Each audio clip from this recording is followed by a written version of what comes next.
지금까지 68년 동안 전 세계 가수들이 이 상 하나 받으려고 줄을 서왔거든요. 근데 오늘 2026년 7월 29일에요. 지구에서 앨범을 제일 많이 파는 7명이 그 줄에서 그냥 걸어 나왔어요. 저희는 올해 그래미에 출품하지 않겠습니다. 이 한 줄을 멤버 7명 전원이 각자 인스타그램에 동시에 올린 거예요. 저 이 소식 처음 봤을 때 손가락이 멈췄어요. 잠깐만, 출품을 안 한다고? 후보에서 떨어진 게 아니라 아예 심사대에 앨범을 안 올리겠다고?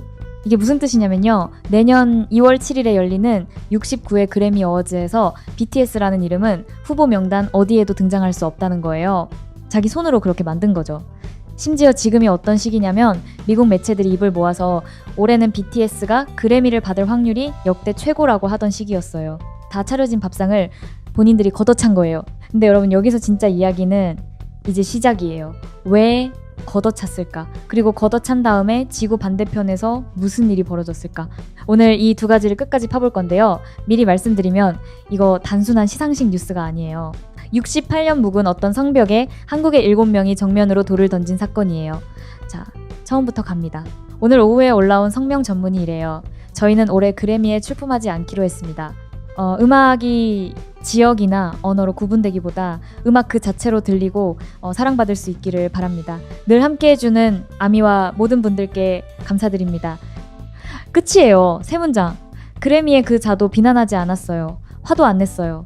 근데 미국 연예 매체들이 이 세 문장을 받아들고 전부 초비상이 걸렸단 말이죠. 헐리우드 리포터, 버라이어티, 포브스까지 몇 시간 만에 일제히 기사를 냈어요. 왜냐? 이 점잖은 문장 안에 정확히 한 달 전에 그래미가 저지른 일을 겨냥한 화살이 박혀 있었거든요. 한 달 전으로 돌아가 볼게요. 6월 16일 그래미를 주관하는 레코딩 아카데미가 발표를 하나예요. 내년 시상식부터 새로운 부문을 5개 만들겠다. 그중 하나가 바로 베스트 아시안 팝 뮤직 퍼포먼스, K-팝, J-팝, C-팝을 묶어서 아시아 음악끼리 경쟁하는 상을 따로 만든 거예요.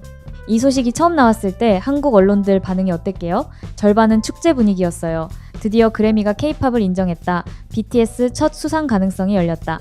실제로 미국 시상식 예측 매체들은 첫 수상자로 BTS를 압도적인 1순위로 꼽았고요. 그러니까 겉으로 보면 이건 선물이에요. 트로피가 눈앞에 배달된 거잖아요. 근데 여기서 이 상의 규정집을 자세히 읽은 사람들 표정이 서서히 굳기 시작해요. 규정에 뭐라고 적혀 있었냐면요. 하나 이상의 아시아 언어를 의미 있게 사용한 곡이어야 한다. 여러분, 이 조항이 왜 무서운지 아세요? 이 기준을 그대로 적용하면 정작 BTS가 그래미 후보에 올랐던 다이너마이트나 버터 같은 영어곡은 이 부문에 못 나가요. 올해 초 시상식에서 본상 후보까지 올라갔던 로제의 아파트도 영어곡이라 해당이 안 되고요. 그러니까 이 상이 하는 말을 번역하면 이렇게 돼요. 아시아 말로 노래하는 너희들은 이제 너희들끼리 마련해준 방에서 경쟁해. 본상 테이블은 우리 거니까. 실제로 세계 음악계 안팎에서 나온 우려가 정확히 이거였어요. 한국어로 노래하는 아티스트는 본상이 아니라 아시아 전용 리그에서만 뛰라는 메시지로 읽힐 수 있다는 거죠. 그리고 음악하는 사람들이 던진 질문이 하나 더 있어요. 도대체 아시안 팝이라는 장르가 뭔데? 라틴 팝은 음악적인 뿌리가 있는 장르예요. 아프로비츠도 그렇고요. 근데 한국 음악이랑 인도 음악이랑 일본 음악을 하나로 묶는 음악적 공통점이 뭐냐는 거예요. 없어요. 그냥 같은 대륙에 산다는 것 뿐이에요. 그래서 이건 장르 분류가 아니라 지역 분류고, 지역으로 음악을 나누는 순간 그건 음악 이야기가 아니게 되는 거죠. 자, 이제 아까 그 성명을 다시 읽어보세요. 음악이 지역이나 언어로 구분되지 않기를 바란다. 네, 조준 사격이에요. 점잖은 문장으로 쓴. 근데 여기서 저랑 같이 생각해 볼 게 있어요. 여러분 같으면 어떻게 하셨을 것 같아요? 10년 넘게 도전했던 상이에요. 후보에만 5번 올랐다가 5번 다 빈손으로 돌아왔던 상이고요. 근데 드디어 거의 확정에 가까운 트로피가 눈앞에 왔어요. 손만 뻗으면 돼요. 받고 나서 문제 제기를 해도 되잖아요. 일단 수상 소감 자리에서 마이크 잡고 말해도 되는 거잖아요. 근데 이 사람들은 트로피째로 거절했어요. 소속사 쪽 설명이 이래요. BTS가 주요 부문을 수상할 가능성이 가장 높았던 시기에 이런 변화를 받아들이기 어려웠다. 그러면서 이 결정이 K-팝 산업 전체의 위상과 자존심을 지키기 위한 것이었다고 했어요. 그러니까 이 거절은 자기들만을 위한 게 아니라는 거죠. 뒤에 올 후배들이 아시아방에 갇히는 걸 막으려고 제일 앞에 있는 팀이 제일 비싼 값을 치른 거예요. 자, 근데 이 거절이 얼마나 비싼 거절인지 체감하려면 올해 BTS가 어떤 한 해를 보내고 있었는지를 봐야 돼요. 3월에 정규 5집이 나왔어요. 제목이 뭐냐면 아리랑. 전원이 군대를 다녀와서 3년 9개월 만에 낸 완전체 앨범인데 제목을 아리랑으로 지은 거예요. 미국 시장 공략용 앨범에다가요. 그리고 이 앨범이 어떻게 됐냐? 발매 첫 주에 미국에서만 64만 1000유닛이 팔렸어요. 이게 듀오랑 그룹을 통틀어서 역대 최대 주간 성적이에요. 역대라는 게 올해 최대가 아니라 미국이 집계를 시작한 이래 모든 그룹 중에 최대라는 뜻이에요. 비틀스도 롤링스톤스도 못 해본 첫 주를 한국어 제목 달린 앨범이 해낸 거예요. 바이닐. 그러니까 LP판만 20만 8천 장이 나갔는데요. 이것도 1991년에 전산 집계가 시작된 이후로 그룹 앨범 기준 역대 최대예요. 요즘 세상에 LP를 20만 장 넘게 산다는 게 어떤 건지 감이 오세요? 스트리밍으로 공짜로 들을 수 있는 시대에 굳이 10,000원 훌쩍 넘는 판을 사서 선반에 올려놓겠다는 사람이 미국에 20만 명이 넘었다는 거예요. 일주일 만에요. 타이틀곡 스임은 빌보드 핫 100 차트에 진입하자마자 1위로 꽂혔어요. BTS 통산 7번째 핫 100 1위 곡이에요. 이 기록이 어느 정도냐면 차트가 시작된 1958년 이후로 그룹 중에 1위 곡을 이보다 많이 가진 팀이 딱 넷이에요. 비틀스가 20곡, 슈프림스가 12곡, 비지스가 9곡, 롤링스톤스가 8곡, 그 다음이 BTS예요. 팝의 역사책에 나오는 이름들 바로 아래 칸에 한국 이름이 적혀 있는 거예요. 그리고 앨범 아리랑은 빌보드 200 차트에서 3주 연속 1위를 지켰는데 이건 K-팝 앨범 최초 기록이고요. 미국을 뺀 글로벌 차트에서는 수록곡 13곡이 1위부터 13위까지 차트 상단을 통째로 점령하는 진기록까지 나왔어요. 이 앨범 얘기 나온 김에 하나만 곁길로 셀게요. 아리랑 수록곡 중에 29번 트랙이 있는데요. 이게 노래가 아니에요. 성덕 대왕신종 소리예요. 에밀레종이요. 경주에 있는 그 1000년 넘은 종의 울림을 앨범에 그대로 실은 거예요. 그래서 이 트랙은 글로벌 차트 집계에서 아예 제외됐어요. 노래가 아니라서요. 저는 이게 너무 웃기면서 뭉클했거든요. 미국 차트를 부수러 가는 앨범에 차트에 오르지도 못할 종소리를 굳이 한 자리 내준 거잖아요. 우리는 어디에서 온 사람들인지를 앨범 한가운데 박아놓은 거예요. 암튼 이런 앨범이었어요. 그래미에 안 낸다는 그 앨범이요. 그리고 열흘 전에는 더한 일이 있었죠. 7월 19일 스페인 대 아르헨티나 월드컵 결승전, 미국 뉴저지 매트라이프 스타디움. 여러분, 월드컵 결승전에 하프타임 쇼라는 게 원래 없었다는 거 아셨어요? 96년 월드컵 역사상 단 한 번도 없었어요. 그게 올해 처음 생겼는데 그 첫 무대의 공동 헤드라이너가 누구였냐? 마돈나, 샤키라, 저스틴 비버, 그리고 BTS. 콜드플레이의 크리스 마틴이 무대 전체를 기획했고요. 붉은 옷을 맞춰 입고 나온 7명이 다이너마이트를 축구 가사로 개사해서 불렀는데 경기장이 어떻게 됐는지는 여러분 상상에 맡길게요. 근데 이 무대에서 제가 진짜 하고 싶은 얘기는 따로 있어요. 이 사람들 이 무대에 얼마 받고 섰게요? 0원이에요. 출연료가 없어요. 이 하프타임 쇼 자체가 국제 빈곤 퇴치 단체랑 피파가 함께 만든 자선 무대였거든요. 공연 수익이 전 세계 아이들 교육 기금으로 가는 구조예요. 지민이 공연 끝나고 뭐라고 했냐면 우리 무대가 소외 지역 어린이들의 교육과 스포츠 기회를 넓히는 작은 힘이 되었기를 바란다고 했어요. 그러니까 정리하면 이렇게 돼요. 돈은 지구에서 제일 큰 무대에서도 안 받았어요. 상은 지구에서 제일 권위 있다는 시상식을 거절했어요. 돈도 상도 아니면 이 사람들이 지키려는 게 뭐냐, 그게 오늘 이야기의 심장이에요. 그걸 이해하려면 이제 그래미와 BTS의 10년짜리 악연을 꺼내야 돼요. 여기서부터 좀 어이가 없어지는데요. 마음의 준비하세요. 2019년에 BTS는 그래미 무대에 처음 올라가요. 근데 가수로 초대받은 게 아니에요. 시상자였어요. 남의 상을 대신 건네주는 역할이요. 그리고 2020년 메브 오브 더 소울 7이라는 앨범이 나와요. 그해 지구에서 제일 많이 팔린 앨범 중 하나였어요. 후보 발표날, 전 세계 팬들이 새벽에 모니터 앞에 모였는데 결과가 어땠게요? 단 한 부문도 후보에 못 올랐어요. 미국 언론들조차 이해를 못했어요. 그 다음 해부터 3년은 더 잔인해요. 2021년 다이너마이트로 드디어 K-팝 그룹 최초로 주요 카테고리 후보에 올라요. 단독 공연까지 하고요. 시상식에 시청률이 필요한 순간마다 카메라는 계속 BTS를 비췄어요. 근데 트로피는 남의 손에 갔죠. 2022년에는 버터로 또 후보에 올라요. 라스베이거스까지 날아가서 무대를 했어요. 또 빈손이었어요. 이때 전 세계 트위터에 뭐가 떴는지 아세요? 스캠미. 사기라는 뜻의 스캠이랑 그래미를 합친 말이 전 세계 트렌드 1위에 올랐어요. 팬들이 만든 말이 아니라 이제는 그냥 그래미의 별명처럼 쓰이는 단어가 됐고요. 2023년 3년 연속 후보. 이번엔 무려 3개 부문이었어요. 콜드플레이랑 함께한 마이 유니버스로 올라간 부문에 본상인 올해의 앨범 후보까지. 결과는요? 3부문 전부 다른 사람 이름이 불렸어요. 3년 동안 시상식 흥행에는 실컷 쓰이고 상은 한 번도 못 받은 거예요. 오죽하면 한국 커뮤니티에서 오늘 제일 공감을 많이 받은 댓글이 3년 내내 홍보 인질로 잡혀 있었던 거 모르냐는 말이었겠어요.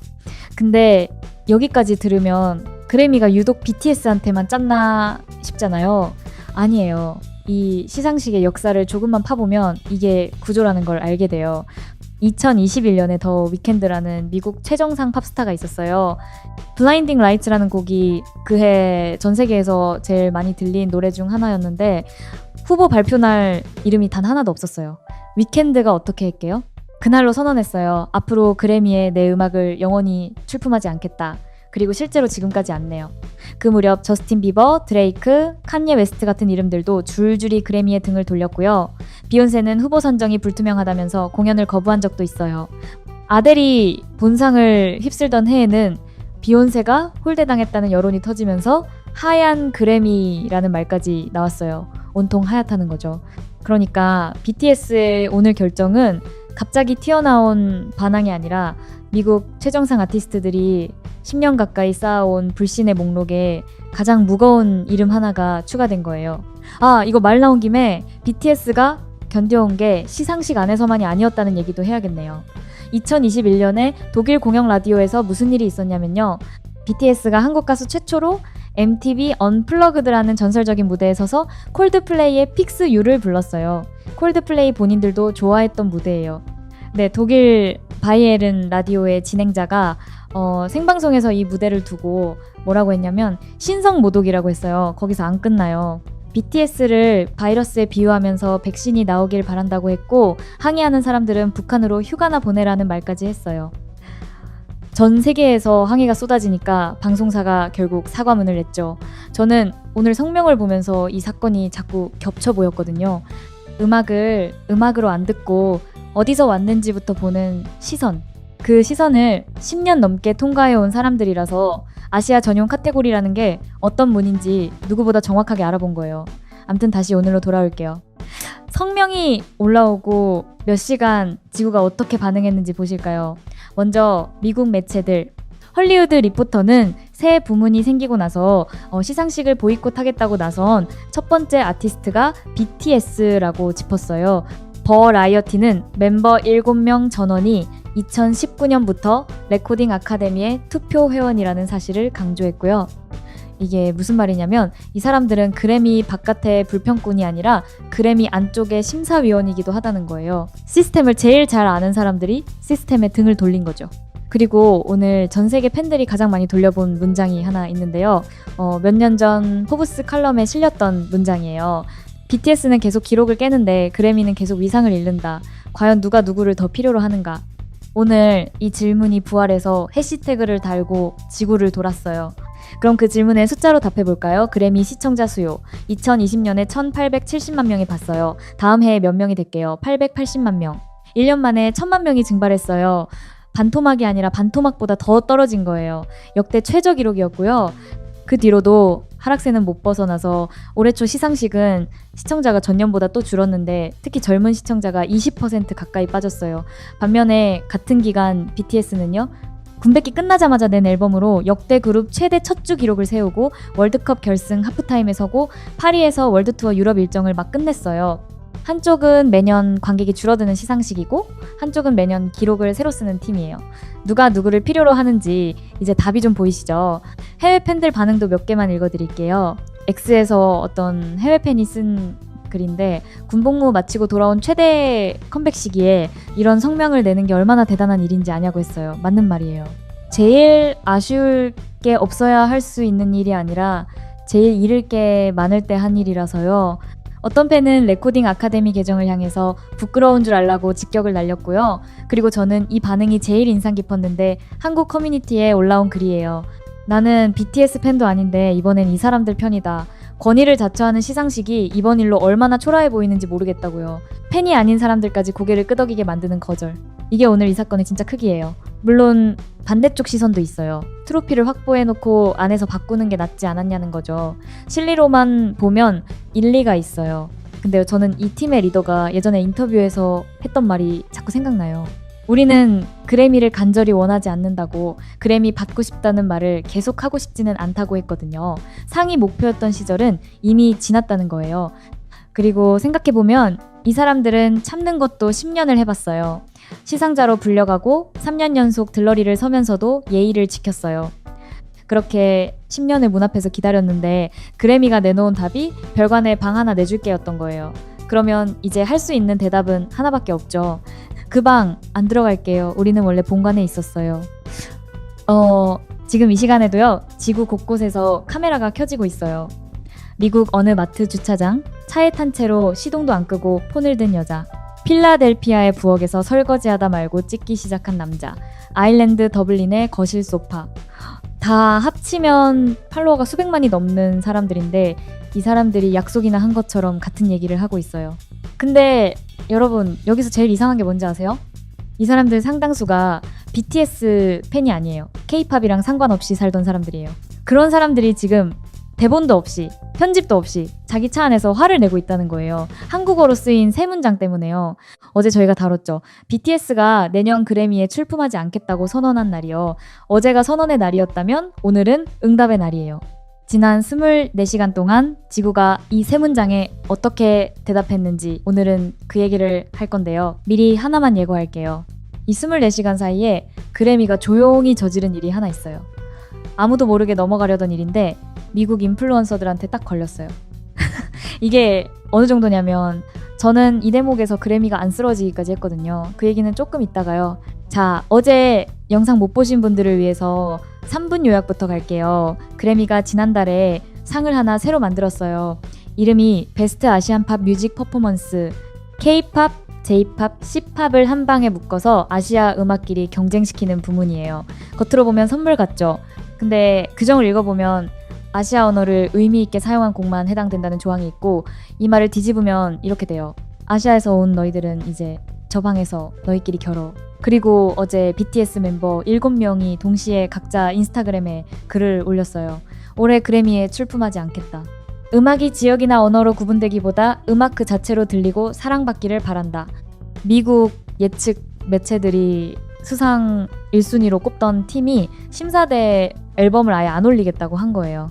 BTS has announced they are not submitting to the 2027 Grammys for consideration. Let's get into it. The Grammys 2027 premiere on February 7th, and BTS just announced they are not submitting to any categories at the 2027 Grammys for consideration, which means they will land no nominations. The news was announced via BTS member Jin. He posted it on his Instagram story. He says, "We have decided not to submit to the Grammys this year. We hope music can be heard and embraced for what it is beyond region or language. Thank you to the ARMY and everyone who continues to support us." Over the last 5 years, BTS has landed 5 Grammy nominations. For Best Pop Duo/Group Performance in 2021, 2, and 3, Best Music Video, and they were nominated for Coldplay's Album of the Year, all of which they sadly lost. Fans are hoping that one day they could win a Grammy. Fans have their theories into why they're not submitting this year, and it's not because they fear of being stumped again. A couple of weeks ago, the Grammys introduced 5 new categories, including a category called Best Asian Pop Music Performance, which could give a lot of artists in K-pop, J-pop, and C-pop an opportunity to win this award. But the Grammys adding this category caused a lot of controversy. The category caused a lot of debate in the Korean music industry on whether it actually represents Asian pop music or separating the genre's artists from major categories. BTS is a global phenomenon. They should not be separated in an Asian pop category. They should be nominated for the main categories of the Grammys: album, record, and song of the year. Maybe that's how they feel. They don't want to be categorized in just an Asian pop category. They deserve bigger and better recognition from the Grammys. If the Grammys are not going to give them that, they have no choice but to opt out. What are your thoughts on this? 여기까지가 어제 얘기고요. 오늘 얘기를 시작하기 전에 여러분한테 질문 하나 할게요. 여러분이 회사에서 전사 실적 1등을 했어요. 몇 년을 했어요. 근데 승진 심사 때마다 이유 없이 미끄러져요. 그러던 어느 날 인사팀이 발표를 해요. 자, 올해부터 해외 출신 직원 특별상을 신설합니다. 그리고 여러분 이름은 대상 후보 명단에서 조용히 빠져 있어요. 어때요? 이게 상인가요? 아니면 선긋기인가요? 제가 왜 이 얘기를 하냐면요. 지금 전 세계에서 카메라를 켜고 있는 그 사람들이 전부 자기 인생에서 이 장면을 한 번씩 겪어본 사람들이라서 그래요. 이 사건이 K-팝 뉴스를 넘어서 남의 일 같지 않은 이야기가 돼버린 거예요. 그래서 팬이 아닌 사람들까지 마이크를 잡은 거고요. 이제 그 사람들을 한 명씩 만나볼게요. 첫 번째, 미국에서 음악 분석으로 유명한 채널인데 이분 사연이 좀 기가 막혀요. 이 사람이 그날 뭘 하고 있었냐면 올해 그래미, 올해 앨범은 BTS가 받아야 한다는 글을 올리려고 준비 중이었대요. 다 써놓고 올리기 직전에 BTS가 아예 출품을 안 한다는 속보를 본 거예요. 자기가 밀던 후보가 경기장에서 스스로 퇴장해버린 거죠. 근데 이 사람이 화를 내는 포인트가 흥미로워요. 처음엔 신설 부문을 반겼대요. 기회 없던 아시아 아티스트들한테 문이 열리는 거니까. 그러다 규정을 읽고 생각이 바뀌었다는 건데 그 이유로 든 게 아리랑이라는 앨범의 제작 과정이에요. 여러분 이거 아셨어요? 아리랑 수록곡 상당수가 LA에서 만들어졌어요. 그래미를 이미 받아본 미국이랑 라틴 아메리카의 작곡가, 프로듀서들이 함께 참여했고요. 그러니까 이 앨범은 한국인 7명이 불렀지만 만든 손은 세계 대륙에서 왔다는 거예요. 이런 음악을 아시아 방에 넣겠다는 게 말이 되냐는 거죠. 음악한테 여권 검사를 하는 셈이잖아요. 이분이 영상 마지막에 내년 그래미를 두고 한 문장을 남기는데 저는 그 문장이 오늘 본 모든 반응 중에 제일 시적이었어요. 시상식은 열리는데 뭐가 빠졌다는 표현인데 그건 직접 들어보세요. I was just about to post why BTS should win Album of the Year at the Grammys this year when I saw that they decided not to submit their music to the Grammys at all. All 7 members of the group today shared the same story, saying, "We have decided not to enter the Grammys this year. I hope music itself can be heard and loved rather than being distinguished by region or language." From their message, it's clear that the decision was made in response to the new Best Asian Pop Music Performance category that was announced back in June. This statement tells me that they were probably aiming for Arirang to win Album of the Year, but the creation of the new category forced them to reconsider their position. At first I thought it was cool because it would open up the Grammys to a lot of artists that never had the opportunity to be there before. And then I saw the problems in the definition of the category, which is pop music but by Asian people and sung in Asian languages. And Arirang is so much more than that. I mean, yes, the performers happen to be Korean. Most of the songs in Arirang were written in Los Angeles with the help of American and Latin American Grammy-winning songwriters and producers. BTS started in Korea as K-pop, but they long ago transcended those origins. They crossed over into the global mainstream and became the world's biggest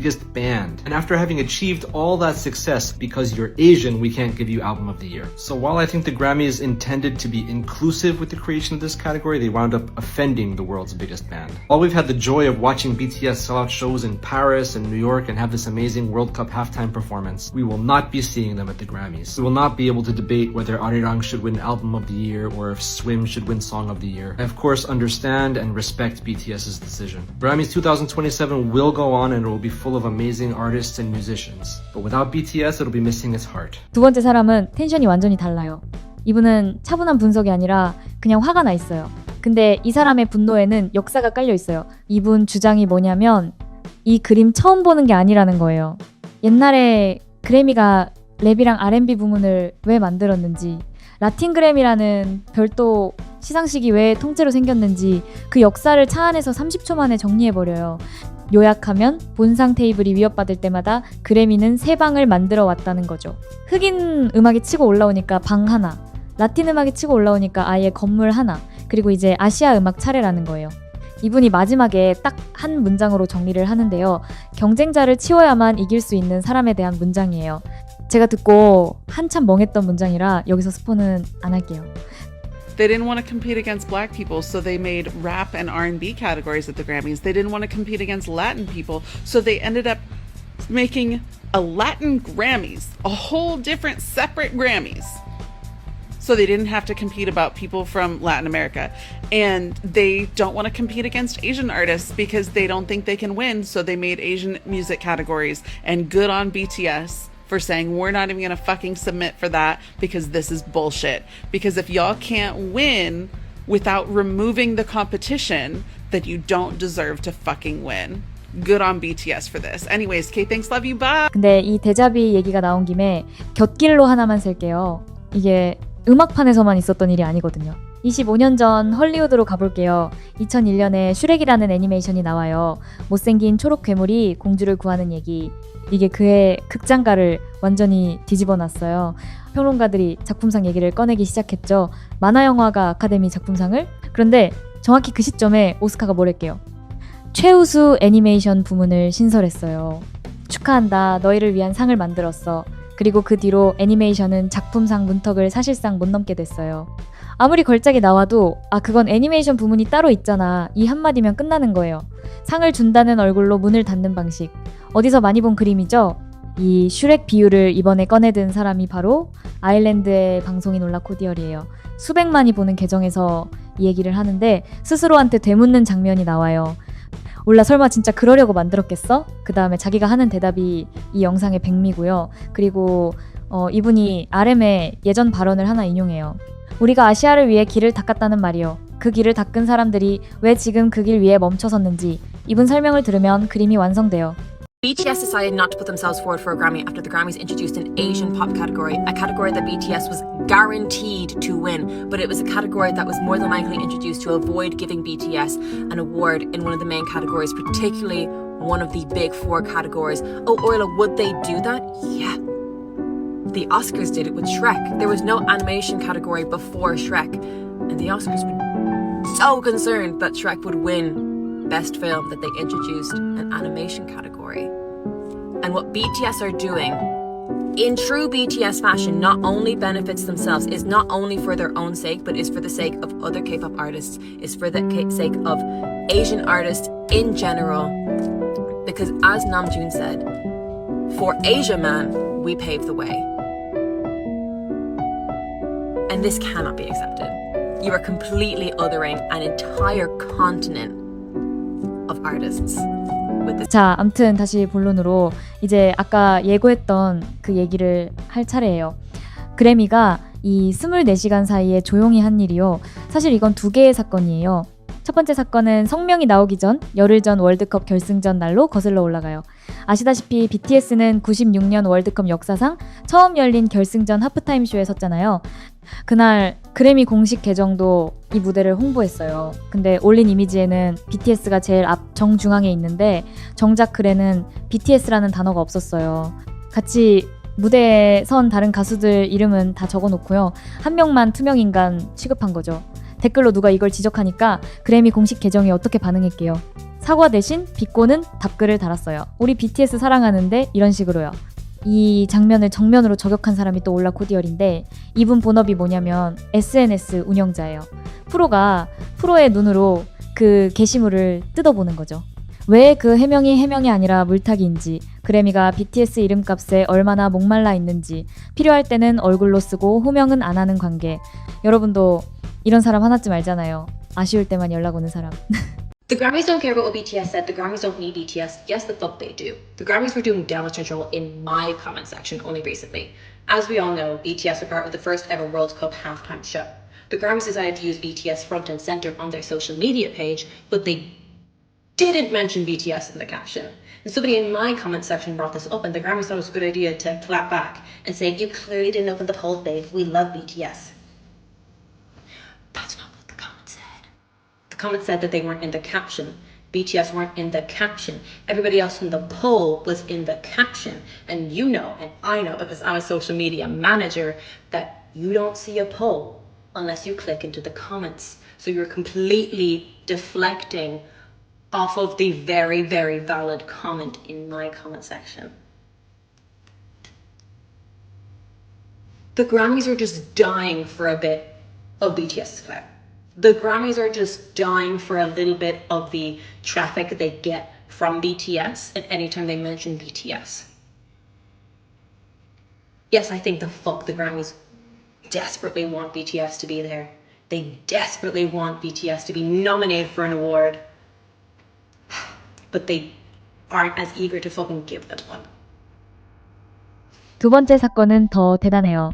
성명이 올라오고 나서요. 그래미 쪽 플랫폼에서 BTS 관련 영상들이 사라지기 시작했다는 정황이 포착된 거예요.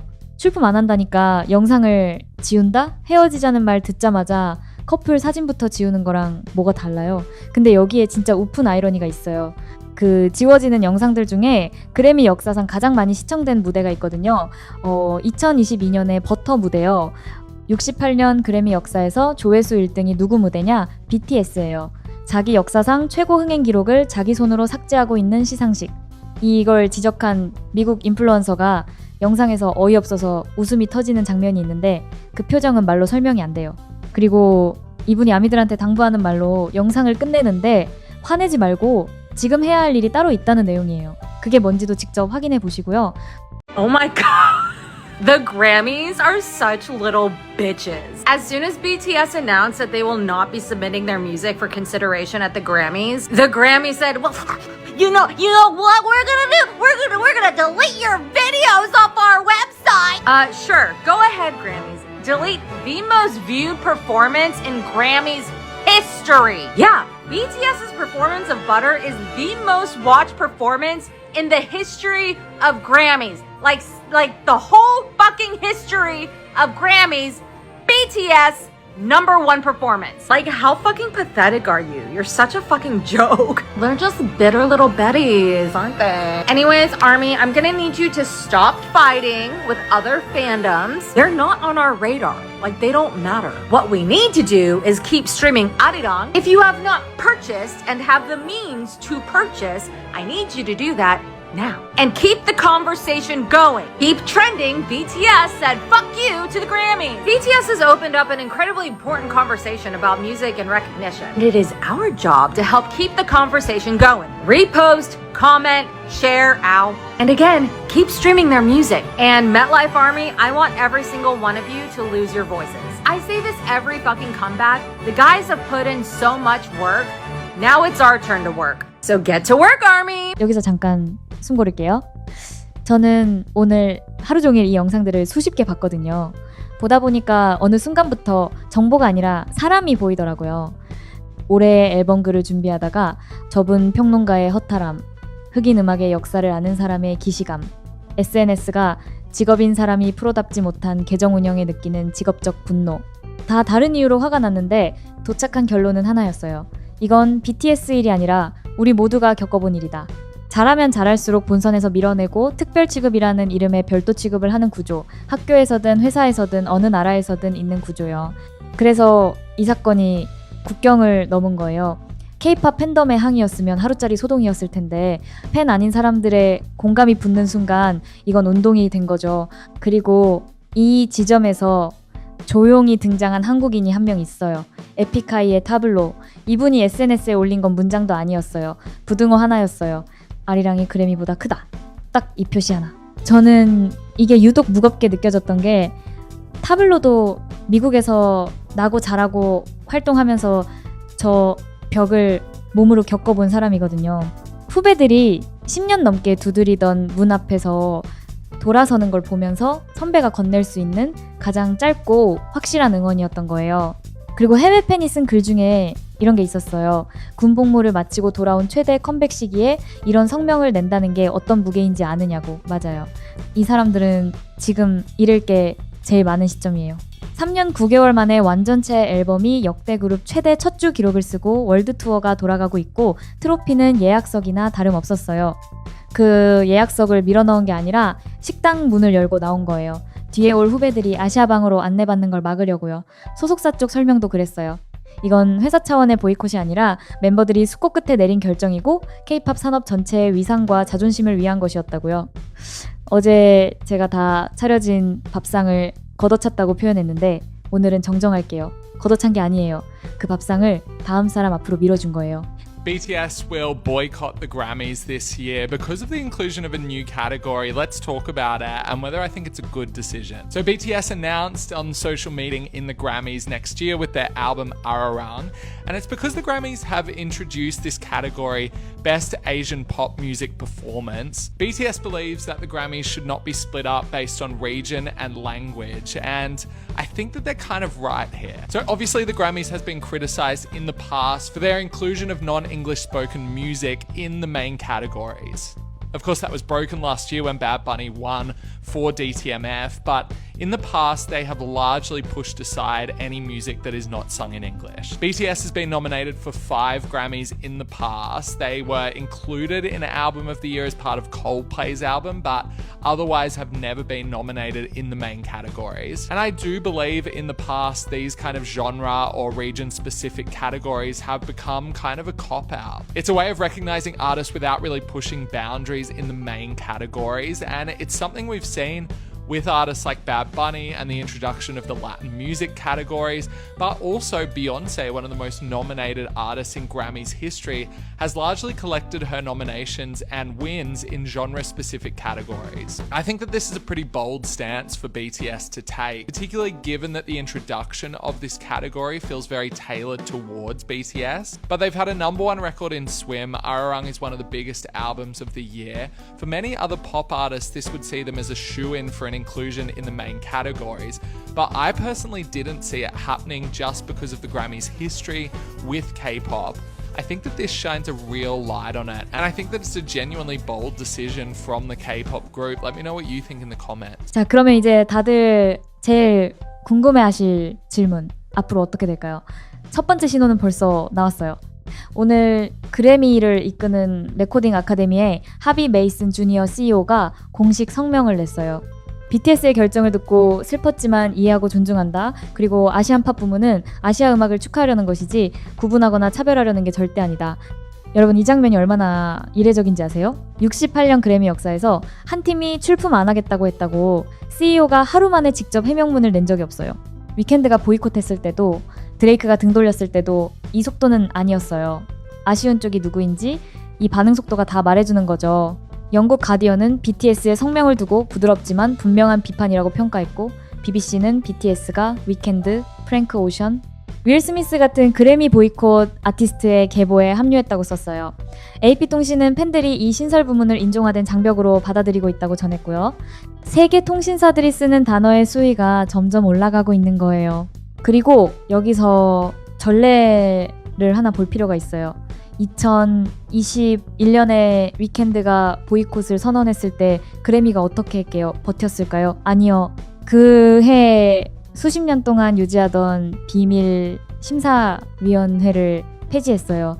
밀실에서 후보를 정하던 그 시스템을요. 그러니까 그래미는 안 바뀌는 조직이 아니라 밀려야 바뀌는 조직이에요. 지금 시청자는 몇 년째 줄고 있고, 젊은 시청자는 더 빠르게 떠나고 있고, 시청률을 견인해주던 카드가 스스로 퇴장했고, 수백만 팔로워의 인플루언서들이 매일 새 영상을 올리고 있어요. 실제로 해외 팬들 사이에서는 내년 2월 7일 시상식을 보지 말자는 움직임까지 번지는 중이에요. 시상식의 힘은 권위인데 권위는 시청자한테서 나오거든요. 자, 그러면 상상해보세요. 내년 2월 7일 밤 베스트 아시안 팝 뮤직 퍼포먼스의 첫 수상자가 무대에 올라요. 근데 그 부문을 만들게 한 장본인이자 1순위 후보였던 팀은 그 자리에 없어요. 트로피를 받는 사람도, 주는 사람도, 보는 사람도 전부 한 팀의 빈자리를 생각하게 되는 상. 이게 상일까요? 숙제일까요? 여러분, 예상은 어때요? 저는 몇 년 안에 그래미가 이 부문의 규정을 손보거나 아시아 아티스트를 본상에 올리는 걸로 답할 수밖에 없다고 봐요. 그리고 그날이 오면 역사책은 오늘 이 24시간을 시작점으로 적을 거예요. 질문 하나 드릴게요. 지금 이 사태를 지켜보면서 지구에서 제일 먼저 웃은 나라가 어디게요? 미국 아니에요. 한국은 더더욱 아니고요. 중국이에요. BTS가 걷어차고 나간 아시안 팝 카테고리 그 빈 의자를 보면서 지금 조용히 손을 비비는 동네가 있다는 거예요. 그리고 이게 그냥 기분 탓이 아닌 게요. 이 상 뒤에 흐르는 돈의 지도를 폈더니 잠깐만 싶은 이름이 하나 튀어나왔거든요. 세계에서 제일 큰 음반사의 지분 5분의 1을 쥐고 있는 회사요. 그 회사가 어느 나라 회사인지는 조금 이따 말씀드릴게요. 힌트만 드리면 여러분이 매일 쓰는 앱 중에도 이 회사 돈이 들어간 게 있어요. 오늘 준비한 게 5개예요. 첫째, 그래미 뒤에 꽂혀있는 중국 자본 이야기. 둘째, 일본에서 벌어진 저도 전혀 예상 못한 장면. 셋째, 6년 전에 오스카가 이미 풀어놓은 정답지. 넷째, 그래미가 이 난리 와중에 또 몰래 저지른 짓. 그리고 다섯째, 어제 미국에서 BTS 앞으로 날아온 서류 한 장. 5개 전부 어제까지 어디서도 못 들어본 얘기일 거예요. 자, 중국부터 갑니다. 성명이 올라온 날 밤이었어요. 중국 SNS 웨이보에 BTS 그래미 거부가 실시간 검색 상위로 치고 올라갔는데요. 반응의 온도가 다른 나라들이랑 달랐어요. 물론 응원하는 목소리도 있었어요. 근데 눈에 띄게 많이 보인 반응이 뭐였냐면요. K-팝이 빠졌으니 이 상의 첫 주인공은 C-팝이 될 수도 있겠다. 중국 연예 계정들이 이 말을 돌리기 시작한 거예요. 우리 가수들한테 기회가 왔다고요. 저 이거 보고 잠이 확 깼거든요. 아니, 그 방이 어떤 방인지 알고 하는 소리예요? 어떤 팀이 자존심을 통째로 걸고 걷어차고 나간 방이에요. 근데 그 방에 서로 먼저 들어가겠다고 줄을 서는 거예요. 이 장면 하나만으로도 이 카테고리의 정체가 설명되지 않나요? 이건 왕자가 아니라 왕자가 비어 보이게 만드는 대기실이라는 거요. 근데 여기서 진짜 어이없는 대목은 따로 있어요. 여러분 한알령이라고 들어보셨죠? 2016년에 사드 배치 문제로 중국이 한국 콘텐츠를 통째로 걸어 잠근 조치요. 그때부터 지금까지 한국 가수는 중국 본토에서 제대로 된 콘서트를 못 열어요. 한국 가수의 마지막 대규모 중국 투어가 언제였는지 아세요? 2015년 빅뱅이에요. 10년이 넘었어요. 공식적으로는 그런 규제가 없다고 해요. 중국 정부가 한안령의 존재를 인정한 적이 한 번도 없거든요. 근데 결과만 보면 문은 계속 닫혀 있었어요. 오죽하면 이번 BTS 아리랑 월드투어 30여 개 도시를 도는 일정에 중국 본토가 없다는 걸 싱가포르의 중화권 매체가 콕 집어서 기사로 썼겠어요. 그 제한이 아직도 작동하고 있다는 신호라고요. 자, 그럼 정리해볼게요. 한국 노래가 자기 나라에 들어오는 건 10년 동안 막아놓은 나라가 한국이 자존심 걸고 거부한 의자에는 제일 먼저 앉겠다고 손을 들었어요. 여러분, 이 그림 어떻게 보세요? 저는 이 대목에서 어떤 말도 안 보태고 싶어요. 사실관계만 나란히 놓으면 그게 제일 큰 풍자가 되는 경우가 있는데 이게 딱 그래요. 근데 저는 여기서 한 발 더 들어가고 싶었어요. 중국이 왜 이렇게 이 카테고리에 진심일까? 그냥 상 하나 받고 싶어서? 그거로는 설명이 안 되거든요. 그래서 돈의 지도를 폈어요. 여기서부터가 오늘의 첫 번째 본론이에요. 2019년 12월 중국의 IT 공룡 텐센트가 이끄는 컨소시엄이 세계 최대 음반사 유니버설 뮤직의 지분 10%를 사들여요. 34억 달러, 우리 돈으로 4조 원 가까운 돈이에요. 그리고 추가로 10%를 더 살 수 있는 권리까지 챙겨서 결국 지분을 20% 수준까지 늘려요. 세계 음반 시장의 30%를 쥐고 있는 회사, 아리아나 그란데, 드레이크, 빌리 아일리시 같은 이름들이 소속된 그 회사의 5분의 1이 중국 자본손에 있다는 거예요. 4조 원이 감이 잘 안 오시죠? 치킨으로 바꿔볼게요. 대한민국 국민전원한테 치킨을 4마리씩 돌리고도 남는 돈이에요. 그 돈을 음반사 지분 하나에 넣은 거예요. 왜냐? 텐센트한테는 텐센트 뮤직이라는 자회사가 있거든요. 이 회사가 중국 음악 스트리밍 시장의 70%를 차지해요. 중국 전체 음원 판권의 80%를 들고 있고요. 심지어 유니버설, 소니, 워너, 그러니까 세계 3대 음반사의 중국 내 독점 유통권을 전부 이 회사가 갖고 있어요.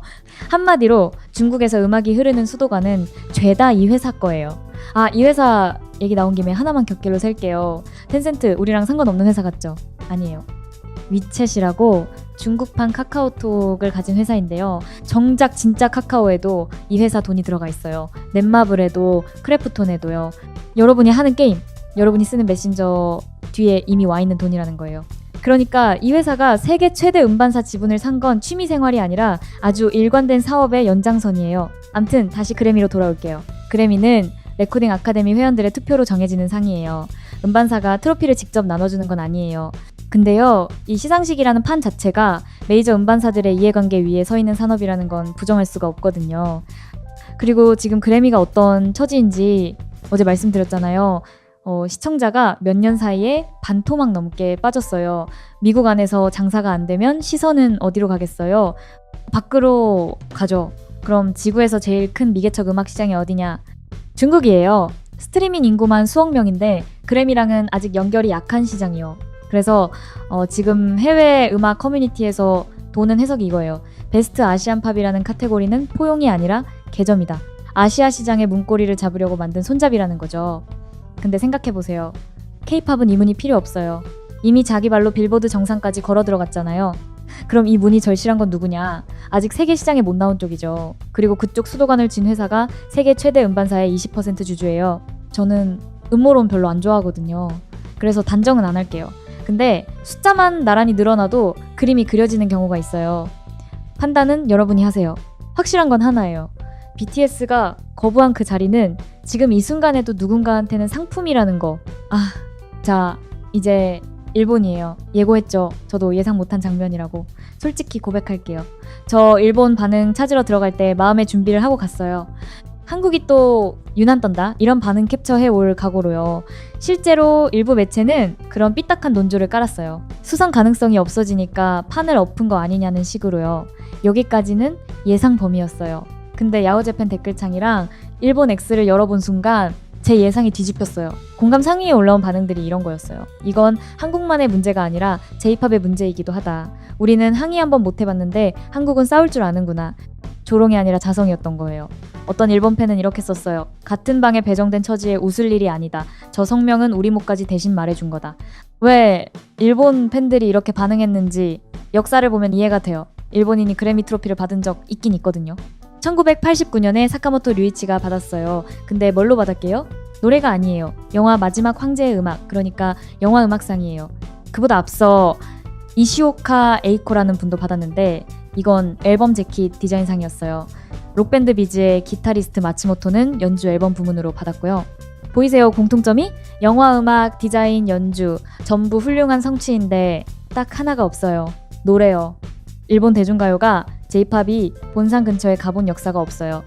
반세기 가까이 세계 2위 음악 시장이었던 나라가요.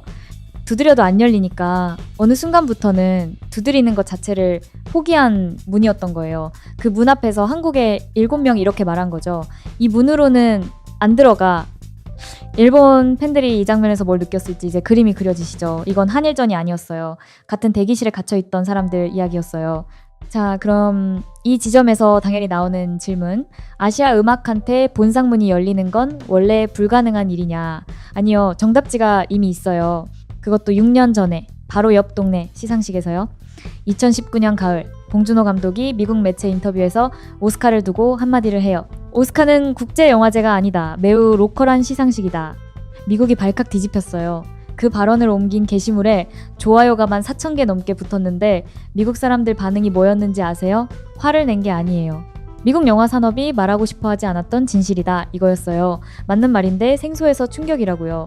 그리고 넉 달 뒤에 무슨 일이 일어났는지는 여러분도 아시죠? 기생충이 아카데미 작품상, 감독상, 각본상, 국제영화상까지 4개를 휩쓸어요.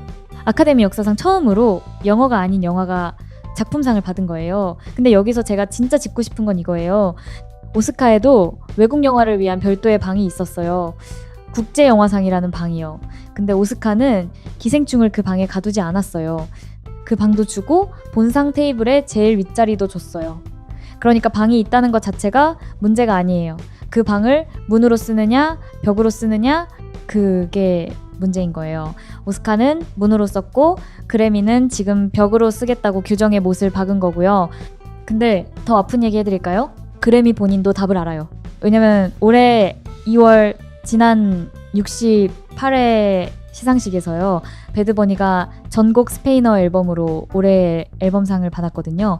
그래미 역사상 최초의 전곡 스페인어 본상 앨범이에요. 같은 날 K-팝 데몬 헌터스의 골드는 K-팝 곡 최초로 그래미 트로피를 가져갔고요. 그러니까 올해 초까지만 해도 그래미는 자기 입으로 증명하고 있었던 거예요. 언어는 장벽이 아니라고, 스페인어로 불러도 그의 최고의 앨범이 될 수 있다고. 근데 그로부터 넉 달 뒤에 아시아 언어를 쓰는 음악을 위한 전용방을 만들었어요. 스페인어로 부르면 본상이고 한국어로 부르면 별관이에요.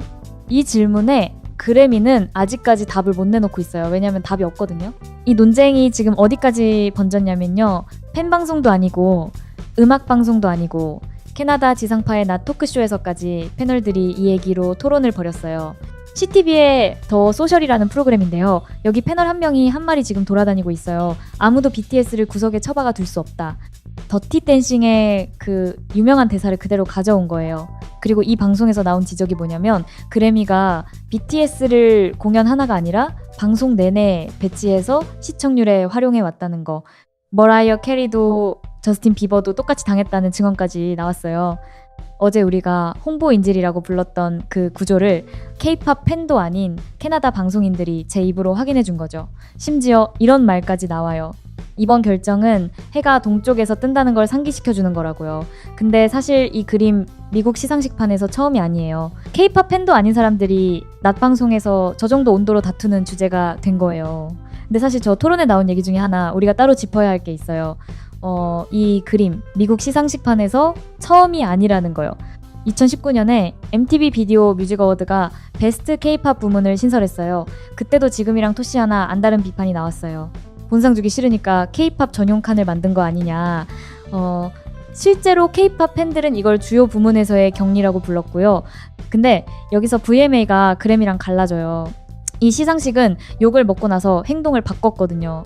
2년 뒤인 2021년에 BTS한테 올해의 그룹, 그러니까 K-팝 최초로 본상 트로피를 줬어요.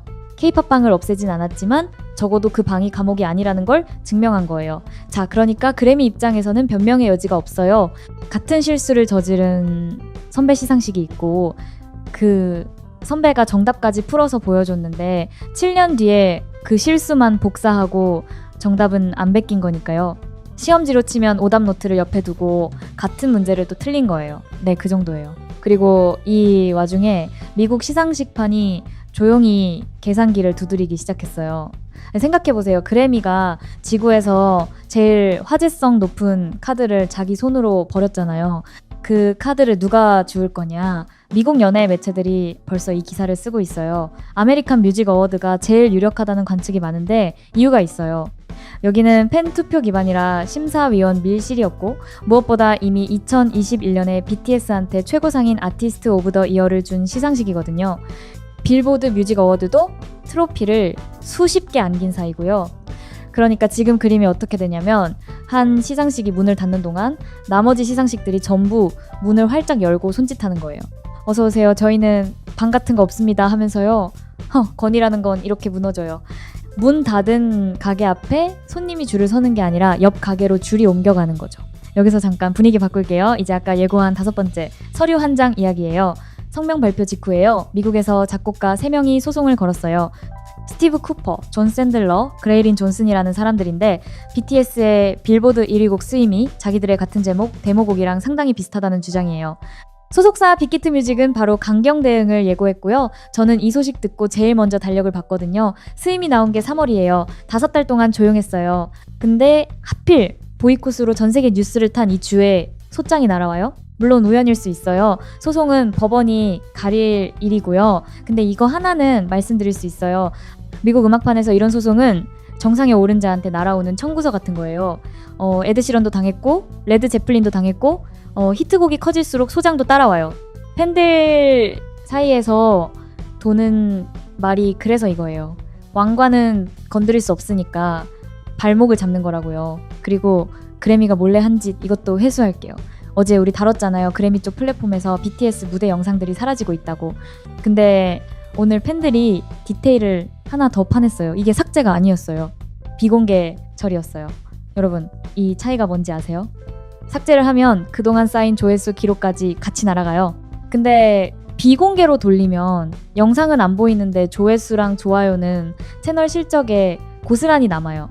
그래미 역사상 제일 많이 본 무대가 BTS의 버터 무대라고 했잖아요. 그러니까 그 조회수는 자기 성적표에 그대로 챙겨두고 영상만 감춘 거예요. 헤어진 연인 사진을 앨범에서 빼면서 그 사진으로 받은 좋아요는 안 지우는 거랑 뭐가 달라요? 해외 팬들이 이 대목에서 제대로 뿌리 났는데 재밌는 건 대응 방식이에요. 욕만 하고 끝나는 게 아니라 스트리밍 지표로 보여주자면서 움직이고 있거든요. 실제로 이번 컴백 라이브 방송의 실시간 시청자가 최근 주요 시상식 생중계보다 많았다는 비교 자료까지 돌고 있어요. 시상식이 감춘 무대를 전 세계가 다른 문으로 들어가서 보고 있는 거예요. 자, 오늘 5개 다 풀었어요. 정리해볼게요. 중국의 미소, 돈의 지도, 일본의 한숨, 오스카의 정답지, 그리고 소장 한 장. 이 5개가 전부 다른 얘기 같죠? 근데 한 방향을 가리켜요. 이번 일은 트로피 하나의 문제가 아니라 판 전체의 문제라는 거예요. 상 하나를 거절했을 뿐인데 지분 구조가 드러나고 이웃나라의 반세기가 소환되고 6년 전 영화 시상식이 다시 채점되고 있잖아요. 세 문장짜리 성명이 한 일이라기엔 너무 많은 게 움직였어요. 첫날에 제가 그랬죠. 68년 묵은 성벽에 7명이 돌을 던졌다고요. 사흘이 지난 오늘 보니까 금이 간 건 성벽만이 아니었어요. 그 성벽 뒤에 누가 서 있고 누구 돈이 흐르고 어느 나라가 웃고 있는지까지 전부 드러났어요. 지도에서 손톱만 한 반도에서 출발한 7명이 지금 세계 음악 지도를 통째로 다시 그리게 만들고 있는 거예요. 저는 이게 트로피 100개보다 큰 사건이라고 봐요. 다음 소식도 제가 끝까지 물고 늘어져서 물어다 드릴게요. 오늘 이야기 재밌으셨으면 구독이랑 좋아요 부탁드리고요. 여러분 생각은 어때요? 그래미가 규정을 고칠까요? 아니면 내년 2월에 우리는 C팝의 첫 수상 소감을 보게 될까요? 댓글로 예측 남겨주세요. 저는 내일 또 새로운 소식으로 올게요.